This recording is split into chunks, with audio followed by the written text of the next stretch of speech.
Bonjour à toutes et à tous, on se retrouve aujourd'hui pour une nouvelle vidéo. C'est une vidéo de disparition très inquiétante comme vous avez pu le voir dans le titre et surtout une disparition qui est résolue depuis maintenant un mois. C'est la disparition d'Esther Nigley, jeune anglaise de 37 ans qui a disparu en novembre 2020 dans les Pyrénées au niveau de la frontière espagnole et française. On se retrouve juste après ça.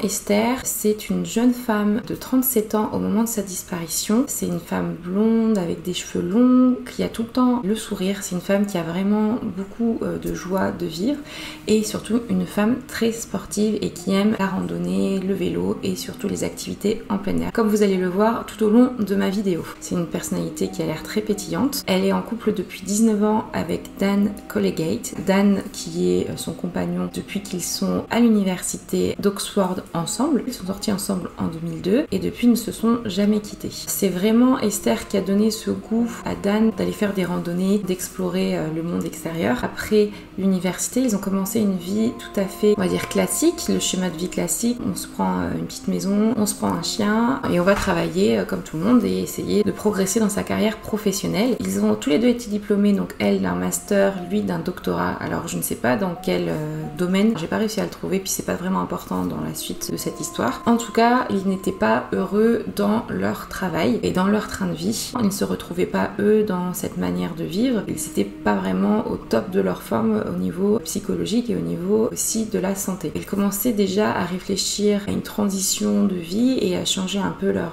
train de vie parce que donc Esther souffrait un peu de fatigue chronique, mais c'est surtout Dan qui avait plus des soucis de santé, notamment il souffrait de dépression chronique et aussi il avait des soucis de santé un peu plus complexes, il me semble, au niveau intestinaux. En tout cas, il s'est fait hospitaliser et puis à la suite d'une hospitalisation qui ne s'est pas vraiment bien passée et donc au début de 2014, il a été hospitalisé assez gravement et c'est là que ça a un peu accéléré leur décision de changer complètement de vie.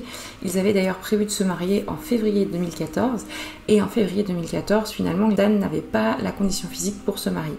Donc ce qu'ils ont fait quand Dan s'est remis tranquillement, Esther et lui ont un peu tout reformaté dans leur vie. Ils avaient mis assez d'argent de côté pour pouvoir se dire aujourd'hui on va tout plaquer et on va juste acheter un camping-car et faire le tour de l'Europe et le tour des montagnes d'Europe et juste profiter de la vie à fond de cette manière-là.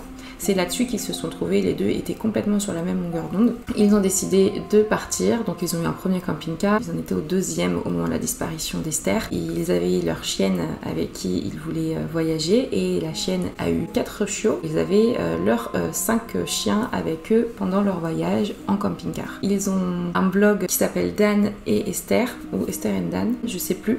Bon, en tout cas, il est très facilement retrouvable, où chacun exprime un petit peu ses pensées et ils les écrivent super bien. Donc c'est en anglais par contre, il faut bien comprendre l'anglais. Effectivement, ils expliquent super bien leur ressenti à travers des articles, ils expliquent aussi tout leur voyage, ce qui les a décidés à partir, comment est-ce que c'est aussi de vivre en couple, les questionnements qu'ils ont. C'est surtout Esther qui écrit les articles dans le blog et lui il écrit des livres et même des fois des recueils de poèmes. Donc c'est des personnes qui ont une belle plume on va dire. Et ils ont également une page Facebook où il y a pas mal de gens qui les suivent aussi, où presque quotidiennement ils expliquent ce qu'ils font, où est-ce qu'ils en sont et où est-ce qu'ils sont en ce moment dans le monde, et aussi pas mal d'articles sur les chiens, voyager avec des chiens, et puis toujours de très bonne humeur et très transparent dans ce qu'ils écrivent. Donc là, pour remettre un peu le contexte de la disparition, Dan et Esther, ils se trouvent en France. Ils viennent de faire une très longue randonnée, un très grand périple de plus de 1600 km dans les Alpes françaises. Et ils ont enchaîné plus de 80 jours non-stop. Donc en rentrant, on est fin octobre 2020. Ils ont trouvé un petit gîte en Gascogne, en France. Dan, lui, a une moins bonne condition physique quand même qu'Esther parce qu'il a des soucis de santé, comme je vous l'ai expliqué.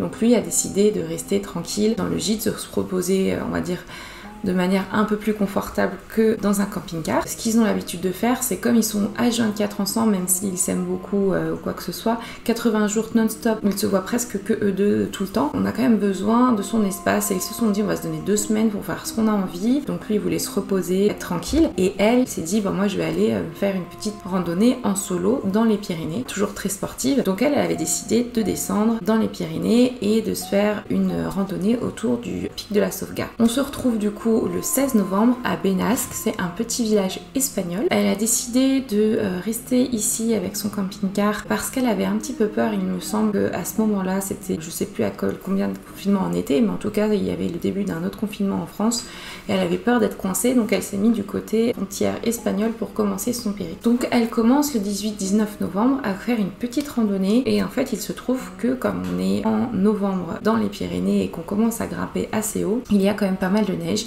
et elle n'arrive pas à avancer parce qu'il y a trop de neige, donc elle est obligée de repousser chemin. Et à ce moment-là, elle arrive au refuge Ángel Horus du côté espagnol à 2150 mètres et elle décide de repartir le lendemain pour continuer son périple vers le pic de la Sauvegarde. La nuit du 18 au 19 novembre, elle va continuer un petit peu son périple. Elle est un peu mitigée au niveau de ses émotions parce qu'elle trouve que c'est compliqué, elle a un peu peur mais en même temps elle est contente d'elle.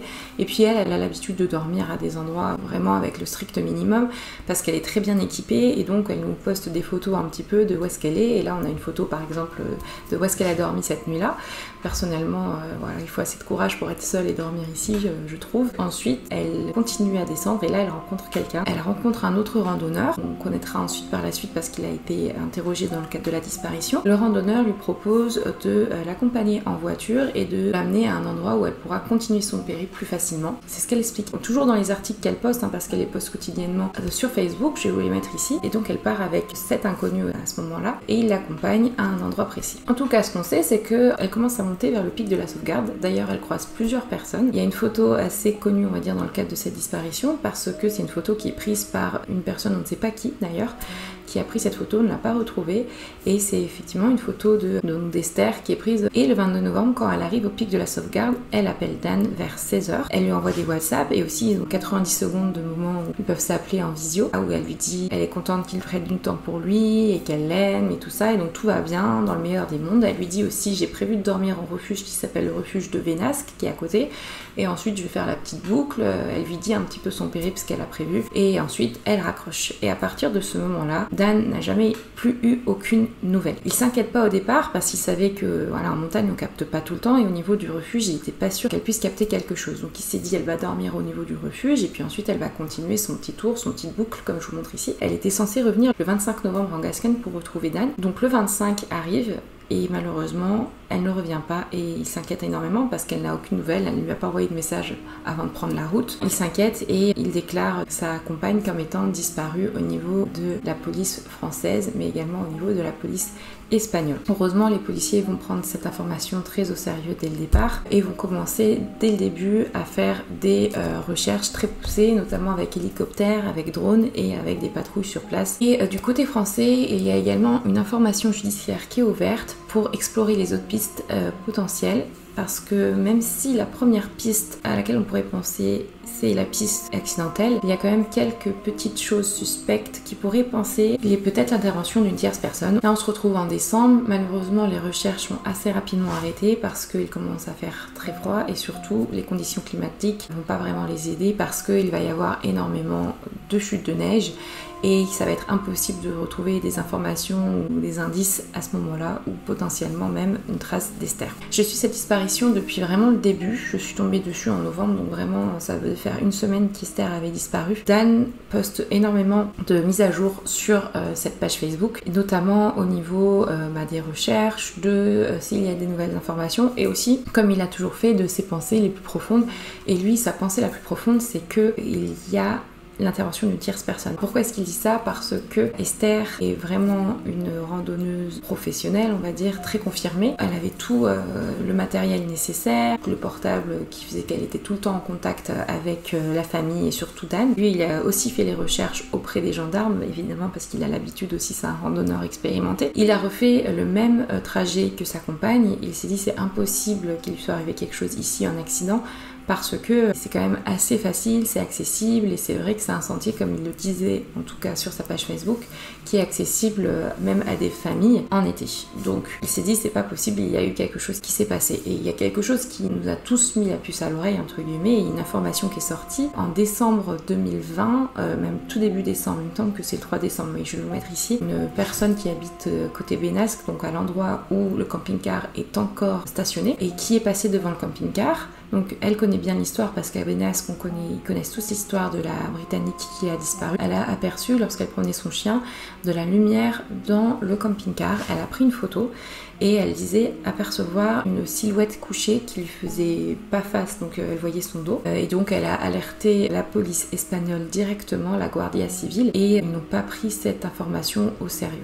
En tout cas, ça a été repris par Dan, ça a été repris dans la presse. Et c'est à ce moment-là que moi j'ai posé quelques questions parce que j'ai pris contact avec Dan qui lui travaille avec une association de gestion des médias et c'est avec eux que j'étais en contact et j'ai posé des questions sur ce point et je n'avais pas de réponse parce qu'à mon avis ça n'avait pas et je vous expliquerai après, mais il y a eu des réponses sur ce point précis. Ensuite, quand on arrive au printemps-été, au niveau des recherches, elles ont commencé à reprendre. Il n'y a plus que maintenant Dan et vraiment la police espagnole et française qui continuent assidûment les recherches sur place. Dan, vraiment, il fait un travail monstre. On va dire qu'il a mis sa vie entre parenthèses, ce qui est plutôt logique parce qu'après 19 ans de relation, du coup, il a mis sa vie entre parenthèses et il partageait sur les réseaux toutes les recherches qu'il faisait, au cas où peut-être il y a d'autres personnes qui étaient allées dans le coin, s'ils avaient des nouvelles informations, il partageait vraiment tout. Il a partagé les recherches qu'il faisait, donc son tracé GPS, donc là on a le tracé GPS en vert du parcours que devait prendre Esther, et lui en rouge toutes les recherches qu'il a fait. Parce que pour lui, même s'il était persuadé qu'il y avait l'action d'une tierce personne, il a continué à chercher parce qu'il ne pouvait rien faire d'autre pour lui, donc il s'est dit moi je ne travaille pas sur cette partie-là, mais autant travailler sur celle que je connais, c'est-à-dire la randonnée, et rechercher à fond des indices.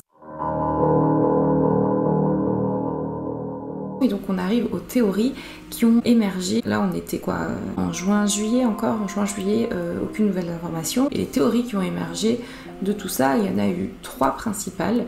On va dire 4, dont une petite que je vais juste citer par principe. La première thèse qui a été retenue de toute façon au niveau des autorités, c'est la thèse de l'accident. Effectivement, une jeune femme qui se balade seule, que ce soit une jeune femme ou un homme qui se balade seul en randonnée et qui disparaît, la plupart du temps c'est malheureusement un accident, mais généralement on retrouve quand même assez rapidement les corps. Donc là, ce qui est un peu bizarre, c'est que les recherches ont été faites très très assidûment et que rien n'a été retrouvé à ce moment-là. Lui, Dan, était persuadé que c'était impossible que c'était un accident de la part d'Esther parce qu'elle était surqualifiée pour ce type de randonnée, on va dire, et que, comme je vous disais, c'était une randonnée qui pouvait se faire en famille. Ça a été précisé par les autorités que cette randonnée pouvait se faire en famille très facilement, mais en été. En hiver, c'était quand même bien plus compliqué. Il y a aussi la deuxième thèse que lui a soutenue et que j'ai suivie à un petit moment, c'est la thèse de l'enlèvement et de la séquestration, notamment le fait qu'il y ait eu le randonneur qui l'a accompagné, qui lui a très vite été interrogé, on l'a retrouvé, qui a simplement dit non, moi je vais simplement, on se comprenait pas trop parce que je crois qu'il parlait espagnol et elle parlait anglais, donc il y avait une barrière de la langue, mais il avait compris où est-ce qu'elle voulait aller et quel était son périple qu'elle avait prévu. Voilà, mais elle a aussi rencontré des randonneurs, elle a rencontré une personne qui l'a pris en photo, et donc il est probable qu'elle ait fait une mauvaise rencontre et qu'elle ait été séquestrée, enlevée ou peut-être même assassinée. Donc c'est vrai que c'est très probable qu'il y ait eu l'intervention d'une tierce personne. En tout cas, c'était une thèse qui a été soutenue très longtemps par Dan. Et effectivement, il y a aussi cette personne qui a été revue dans le van allumé en décembre. Est-ce que c'est une personne qui a volé les affaires d'Esther, qui a récupéré la clé, qui allait dormir dans le van? Peut-être quelqu'un qui a forcé le camping-car pour dormir dedans. En tout cas, on a eu des nouvelles assez rapidement sur pourquoi est-ce qu'on a retrouvé le camping-car allumé. C'était en fait les autorités espagnoles qui avaient fait une erreur et qui avaient laissé la lumière allumée.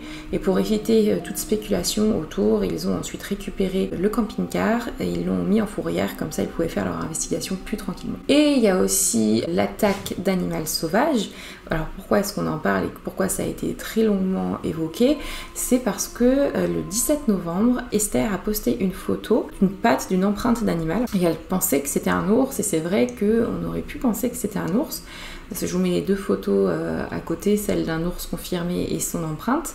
Et finalement, après plusieurs discussions, mais ça c'était après la disparition d'Esther, donc les personnes se sont un peu intéressées, on va dire, sur cette empreinte, et il s'avère que ça ressemble plus à une empreinte de gros rapaces des Pyrénées, du style vautour, que ours. Et la quatrième théorie, c'est une théorie que Dan avait soulevée, mais qui n'avait pas trop de sens, je trouve. C'était la théorie de l'accident de chasse, donc des chasseurs qui auraient tué Esther accidentellement et qui auraient du coup fui et n'auraient pas dénoncé leur accident. Moi, je pense pas du tout que ce soit cette théorie. J'ai vraiment pensé en premier lieu, sans mentir, à l'accident. Deuxième lieu, vraiment la très probable théorie de la séquestration et de l'enlèvement. Pour à ce moment-là, là on était en juillet, j'avais commencé mes recherches, le script, et je me suis dit cette vidéo va peut-être servir si la théorie de l'enlèvement et de la séquestration est avérée, si on diffuse le portrait d'Esther, qui est quand même assez reconnaissable, qui est anglophone, peut-être qu'on a un espoir de faire en sorte qu'en France, en tout cas, on parle plus de cette disparition. Et il se trouve que le 23 juillet, donc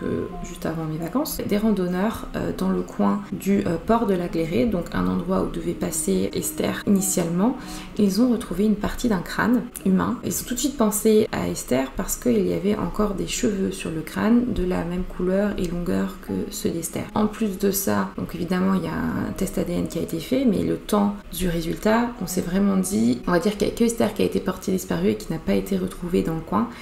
Donc très probablement il s'agit de la partie du crâne d'Esther. Et effectivement, le 30 juillet, les résultats du test ADN sont parvenus et il se trouve qu'il s'agissait bien de Esther Dingley. Donc on sait que malheureusement Esther Dingley est décédée. Et Dan continuait quand même à penser que c'était quand même bizarre parce qu'il était passé plusieurs fois à ces niveaux-là, qu'il n'avait pas vu ce crâne. D'ailleurs, où étaient toutes ses affaires, où était tout le reste de son corps, voilà, c'est quand même bizarre, on retrouve rien d'autre. Donc ce que lui fait, c'est que maintenant il a quand même, malheureusement avec l'horrible annonce, il a continué à chercher, les autorités aussi, et quelque chose d'horrible, le 9 août, c'est lui qui va retrouver le corps d'Esther en contrebas de là où on a retrouvé le crâne, donc à 20-30 mètres au niveau de la falaise. Il a retrouvé le corps et toutes ses affaires. J'imagine même pas retrouver le corps de ton compagnon de vie après autant de temps. Bref, ça doit être vraiment traumatisant. En tout cas, lui, il a été interrogé par la police parce que c'est lui qui a retrouvé le corps, mais sans aucune suspicion, évidemment. Après plusieurs investigations, ils ont retrouvé aussi tout le long de la falaise, un peu comme pour ceux, si vous avez suivi l'histoire de Lucas Tronche chez ma dernière vidéo que je vous mets ici, c'est un peu dans les mêmes conditions qu'on a retrouvé le corps de Lucas. D'ailleurs, on n'a toujours pas retrouvé, il me semble, si je ne me dis pas de bêtises, son crâne. Donc on voit bien que le crâne se détache du reste du corps. Je ne sais pas vraiment comment ça se passe, mais effectivement, il y a eu une autopsie. On a pu voir qu'il y avait, sur l'autopsie du corps d'Esther, on a pu voir des fractures létales. Donc on sait qu'elle est tombée et que ces fractures l'ont tuée sur le coup et donc elle n'a pas souffert et qu'elle n'a pas agonisé. Donc à mon avis, de ce que dit son compagnon, ça a dû se passer vraiment le lendemain, le 23, le lendemain qu'il l'a eu au téléphone, donc très rapidement. Déjà, il y a eu la fonte des neiges qui a fait qu'on a pu, plus facilement retrouver le corps qui avait dû être enfoui par les neiges, et aussi il y a eu sûrement déplacement du crâne par exemple. En tout cas, il y a eu impact des animaux sauvages, notamment on pense aux vautours qui sont des charognards et qui évoluent dans les Pyrénées, c'est bien connu. Tout le monde est en accord sur la même thèse qui a été retenue, du coup la thèse accidentelle, mais on sait au moins qu'elle n'a pas souffert, et au moins on a une réponse, on va dire, assez rapidement de notre point de vue à nous, je pense pas du point de vue de la famille. Donc aujourd'hui, Dan continue encore à poster certains updates, donc évidemment beaucoup moins fréquemment parce qu'il est dans le deuil. Il a expliqué qu'il récupérait les cendres de Esther et qu'il allait les disséminer dans ses endroits préférés dans les montagnes, donc je trouve ça très touchant. Et il a ouvert une cagnotte